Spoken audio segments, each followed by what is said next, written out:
sur le miracle. Le père de miracle, c'est Jésus. Et tout le monde va miracle, mais na kombo Yesu te. Totangi na Bible bato bakende ko benga na milimu mabe na kombo ya Pierre. Shalom. Shalom na bande ko balandi instant devant le trône. Émission Ezalaka toujours présentée dans votre humble servante dédiée. Votre sœur, votre maman, la sœur Priska Mbuzi, bisika ibizwa mibino nzamba lola a pambola biso. Na pesi bino liso mbote na lingi bino mingi na bolingo ya nzambe nzambe wana koba na ko batela biso lolingi aso continuer ko bomba biso. Ce qui a décidé to zalate so ka lobazwa pe manaye lo lendo nini to ko salanga na yo bien-aimé dans le Seigneur. Si nous vivons que c'est par sa grâce, ce n'est que par sa grâce. Toza biloko pamba tozobika sena ngolu ya bonzambe na ye. Na pesi bino lisusu mbote na ba nyonso balanda instant devant le trône na ba encouragement na bande ko nyonso babenganga pona ko encourager nga na œuvre na Nzambe parce que c'est l'œuvre de l'Éternel, c'est l'œuvre de l'Éternel qui te bénira, c'est l'œuvre de notre Père qui va nous bénir. Mosala na Nzambe nde ko pambola biso et ko sala biso un jour totombola mitu Nzamba bomba biso apambola bino.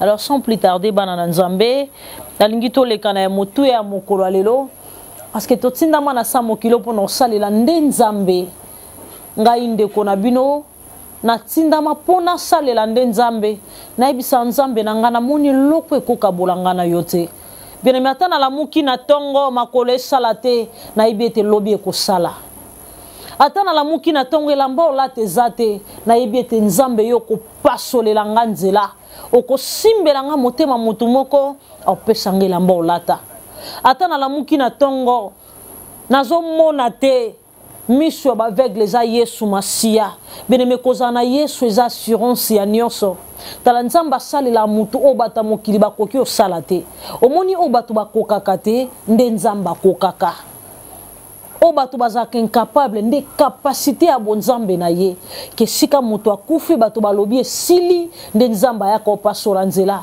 c'est Dieu là est capable de tout.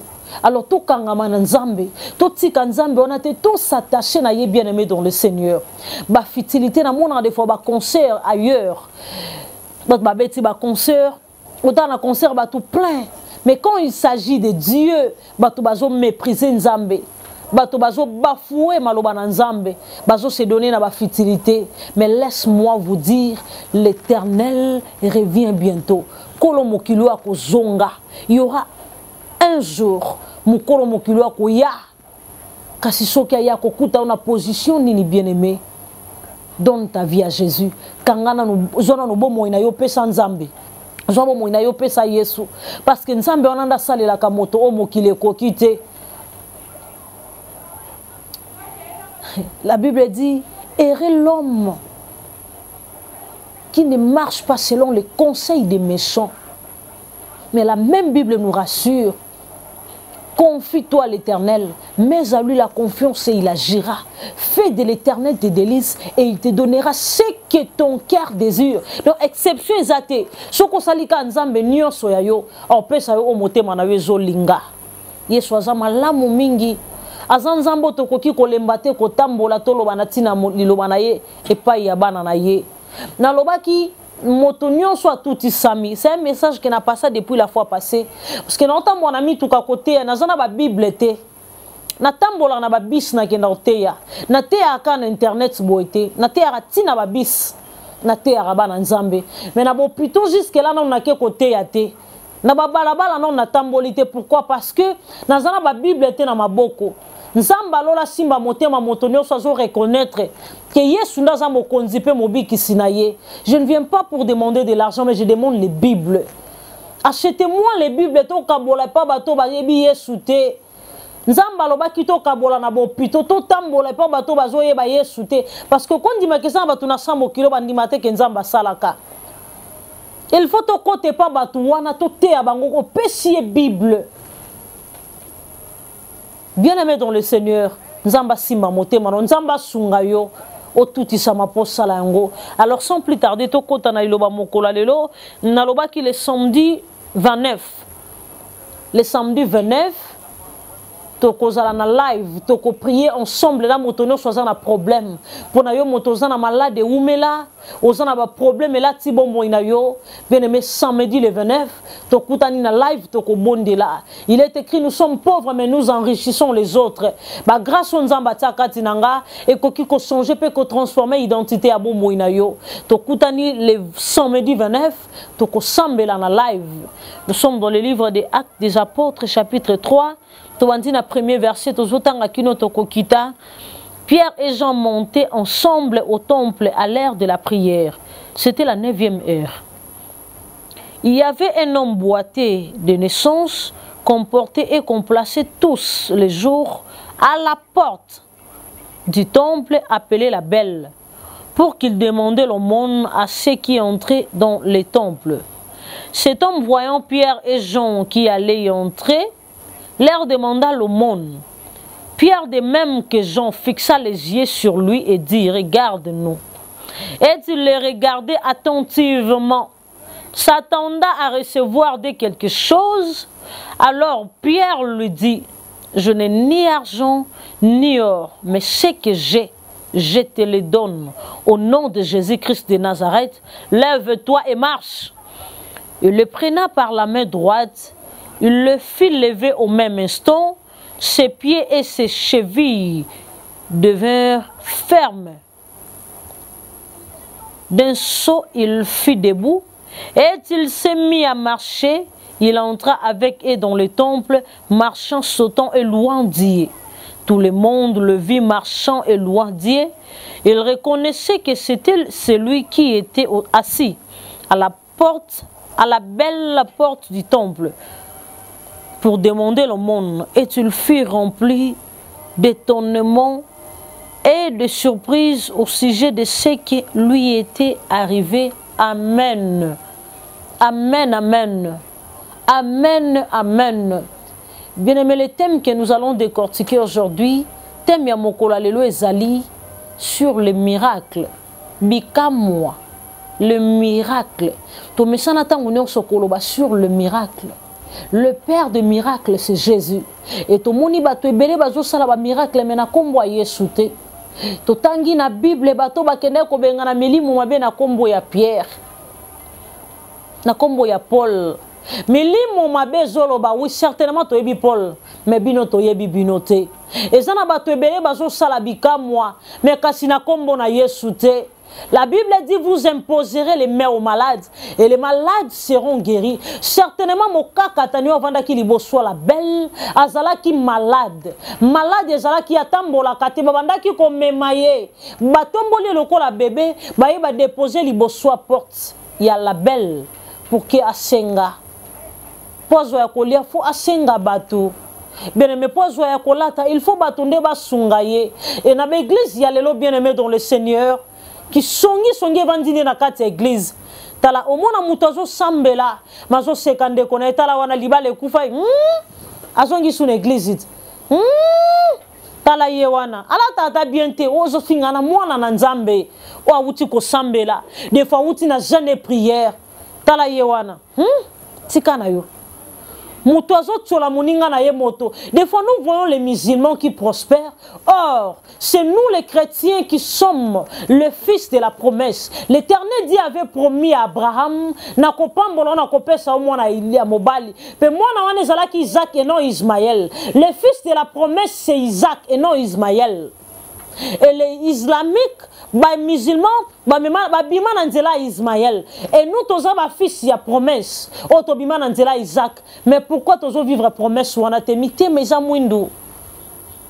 Toujours semble la mémité mamabé. Or l'Éternel Dieu voit les cœurs. La Bible dit l'Éternel Dieu ne considère pas ce que l'homme considère. L'homme voit ce qui frappe aux yeux, mais l'Éternel Dieu voit les cœurs. Pour que nous ambassale la moutou, ale kanon nanzela moté manaye, atali moté mango ezandenge nini. Sona sali eko sunga, eko nyoko la batu, eko zala na orgueil, to eko zala lolenge nini. Bien aimé qui songi vande pa na biso ba chrétien. Chrétien zana 30 valises à bilamba.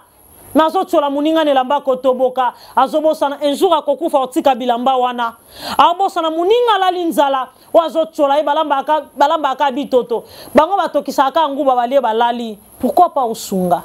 Pourquoi pas osalela ye? Tango zo sala bikamwa, tango zo sunga okomona okovivre miracle nzambe maboko no ekauka te. Bible zoloba esengo na moto akanisaka ba orphelin, akanisaka ba veuve. Nganzambe mokola suka na se souvenir na ye. Mokola suka ne jate ke tango Yesu akoya akanisiono. C'est-à-dire mokolo ko zanga. Nzamba ko permettre to zanga poto liesa kamino ko zangaka. Amen là où tu es. L'Éternel Dieu est capable de tout. Il est capable de faire un miracle, d'opérer un miracle dans ta vie. Mais c'est le problème de cœur. C'est le problème de cœur. Bien aimé, moi, na mobile avant qui na porte à la belle. Bible zo la babande ko memaye ko mema pota senga.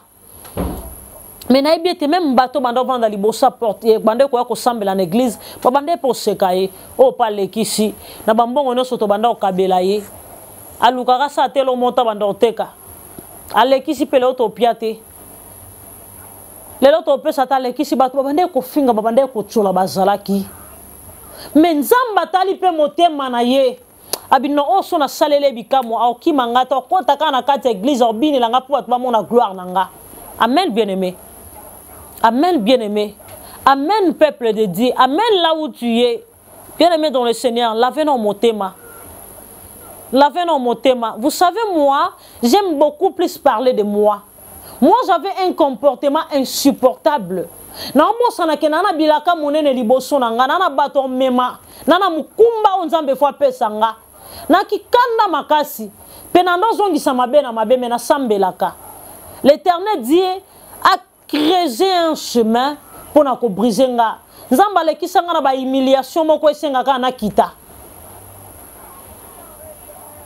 nzambe po salela mutu atala motema motema ngo zandenge nini est-ce que soit saleli okokima ozonga ka wana côté baseka ka yo pote le kumune tombwama. Bien-aimé dans le Seigneur, lave ton cœur. Bible zoloba Pierre na Jean babande ko ya ko sambela Pierre et Jean montaient ensemble au temple à l'heure de la prière, c'était la 9e heure. Bayena bango ko sambela bango ba satanda ki même pas que ba sala miracle ba kutana mutu moko senga bango non.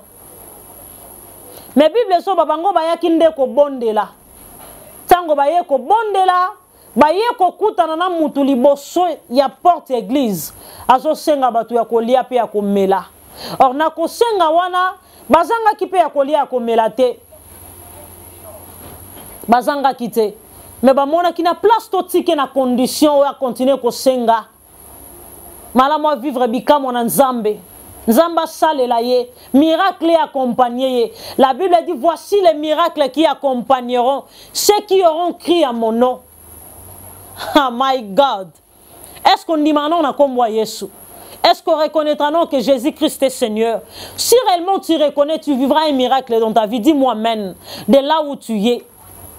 Reconnaître Nanou qu'il est capable de tout. Moi na mobile wana bande ko s'attendre babi misambongo ba piaye akayeba kiteke ki jour un miracle na ye. C'est le temps que nzamba sala miracle na bomo ina yo, mais lavez no motema. Lavez motema. Et na bato belé okanga na mitema il faut fongola. Nebi teza pasi ko limbisa. C'est très difficile. Comment na mutumo sali bola muloba balukelu ya komo tambusa témoignage na ndenga mabe. Comment na mutumo ko sala bolamu.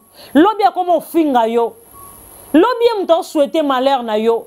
Bien aimé dans le Seigneur. Je me souviens mutumo ko na sala bola mon vie. Na bimisa même mbongo na opesa ya somba bilamba yo lata. Ya mukinza mba opesa nga na okabela. Même muko na prena que moni likampo sala mboye mta sala ki boye mta zongi sabo. Na bisa nzambe. Na reconnaître que nzambe mais ça y était c'est le diable. Na moni était na moni esprit za derrière ye. Ta la polimbisa mutu mona esprit za derrière ye. Ye bisa nzambe na moni oza yete mais na moni esprit za derrière ye na limbisi ye. Libérer bato kanga na mitema pour vivre un miracle na nzambe. Bien-aimé, même bato basala ki kati na église comme mona moto wana bavanda ki na porte koka o ba yebi mosengi tango ba moni ya koti azo bina pa zo luwe nzambe esimba ki mitema ya bato nzamba olinga salela na yo pote bato baseka kayo bakamwa ke yeka mutu to mesana komona lata elambe toboka mutu po lala il faut zela bato ba lali akila ba porte ndaka batatandi ndesika lala na bana na ye nzamba olinga salela yo me bongisa na motema nzamba otala si réellement pamboli yo okokota pona kokumisa ye to kozonga na mokili. Ce qui freine ta bénédiction, c'est ton cœur, parce que Dieu voit les cœurs. Ce qui freine le miracle dans ta vie, parce que nzamba otala mingi motema na yo, lave ton cœur. C'est très difficile de pardonner, mais avec Jésus, c'est facile. Je sais ce que je parle, je sais ce que je dis. Vous savez, quand le père de ma fille m'a offensé, Nabi Senzambe non limbisete, atana sambe la non limbisete. Mais Navandi Nathalie Nabi non Seigneur, c'est toi qui as permis, je le pardonne. Na limbise pote na yeba yo pe na ndima lokola mokonzi pe mobikisi na limbisi. Limbisa. Limbisa ba inyoso basala yo mabe. Nzamba olinga salela yo, maman on a mbeli na maboko parce que l'Éternel voyait en moi un couteau. Oui, certainement. À quel kananzela mo salimoko alobi, abisinga surprise kana mono na mbeli na maboko olela. Le Seigneur me dit, il veut restaurer ta vie. Mais à mon on venger limbisa. Nabino ici na fongoli motema pe na limbisi, certainement c'est vrai. Je suis une personne à koka comme on a muto lelate. Même si je me fâche, na linga ko sala bola mata mutona asalanga mabe mais soit yeka na limbisa nanga. Mais pourquoi tout ça? C'est très difficile, mais il faut avoir l'habitude de pardonner. Ouvre ton cœur, libérez bato kangana mite manayo. Bato basala yo mabe. Oh tala suna zale yo moisa pona ye. Na ibela bola muna sale la ye. Libérez ponzamba pambola yo. La Bible dit ne rendez pas le mal pour le mal. Tika nzamba zo sika na ya justice. De metango nzamba kota kana via moto pota justifier. Makile tangaka. Ezalaka milelo na milelo kozwe sika nzambe te kozwe sika nzambe te nzamba olinga salela yo mota loko venger ozonga na mokili to okende pona okumisa ye. Fais du bien à tous ceux qui vous haïssent, bénissez ceux qui vous maudissent, priez pour ceux qui vous calomnient. Bien-aimé sala bolamu kama nzambe za pembeni ya bomo ina yo. L'Éternel veut te visiter, mais otala soka telemisio atambolisi yo ozonga na mukili to kende pa ina nzambe. Pierre na Jean ba yebisaki tozana ni or ni argent kopesa yo, mais tozana lobiko telema petambola e salamaki mona mobali wana telemaki, mais tango a telemi eloko mingi ezo sepelisanga akoti na kati ya église. Moto msako kyo ki mambanga zonga na quartier sika ba seka ke ba memaki o memande ti bébé, mais ya koti na église abanzo binela nzambe. Aibisi Seigneur, tu es capable de tout. C'est toi qui relèves la tête. C'est toi qui essuie les larmes. Le rémunérateur de tous ceux qui les cherchent. Le réparateur des brèches. Le consolateur. Le réparateur des cœurs brisés. L'Éternel qui ôte l'humiliation.